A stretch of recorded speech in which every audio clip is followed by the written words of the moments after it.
原判决关于陈万庭被诉杀人及以非法方法使人施用第二级毒品罪部分撤销。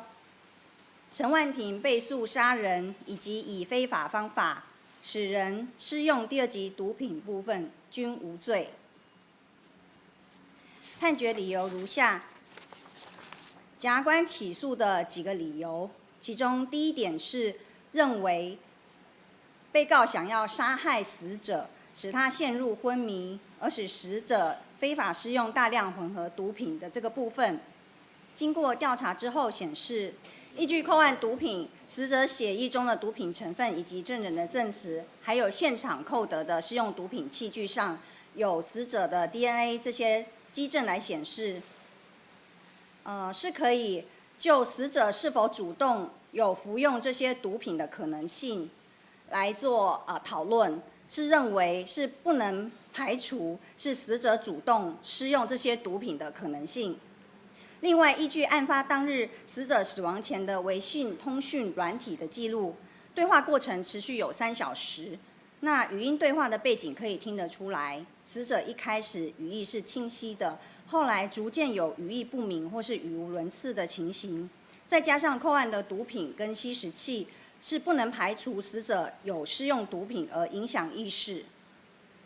另外，依据法医研究所的函文推测，死者他大量混用多种滥用药物的可能时间点是在枪击发生前的1到2小时左右。那死者最后一通的语音留言的背景是可以清楚听到被告在睡觉打呼的声音，显然当时被告仍然处于熟睡的状态中，那就不能排除死者可能是在被告熟睡的时候自行施用大量混合毒品的可能性。另外，死者他自己也有施用毒品的习惯，他不需要别人来强迫喂食他毒品。在依据解剖报告书，也没有看到死者身上他有遭受到捆绑、殴打这些被强迫喂食毒品的基证，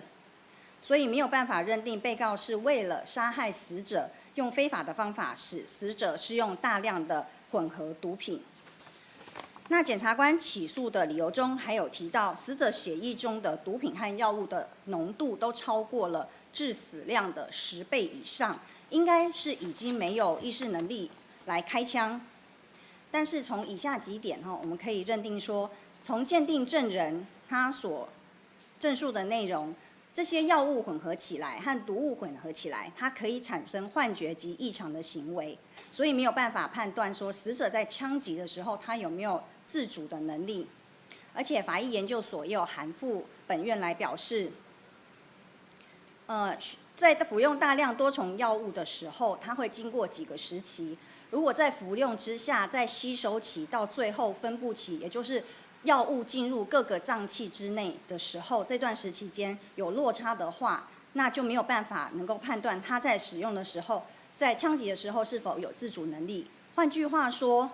当他施用的药物浓度很高，但是药物还没有到脏器的时候，他那些脏器的作用，也就是导致他中枢新神经兴奋，有没有严重的引发出血性肺水肿的这个情况，还没有造成这样的情况的时候，他可能他的能力还没有受到严重的影响，也就是他还没有到达可能昏睡或昏迷的程度。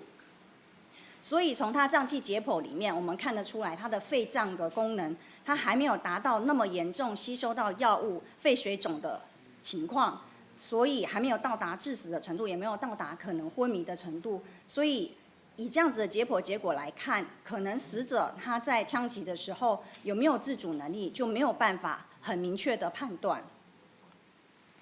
再来，检察官认为死者他惯用右手，也不可能用非惯用手来开枪自杀。但是鉴定证人有说，类似的案件其实有发生过，惯用右手的人可能用左手开枪，所以我们也没有办法用这个理由来断定死者他没有用左手来开枪的可能。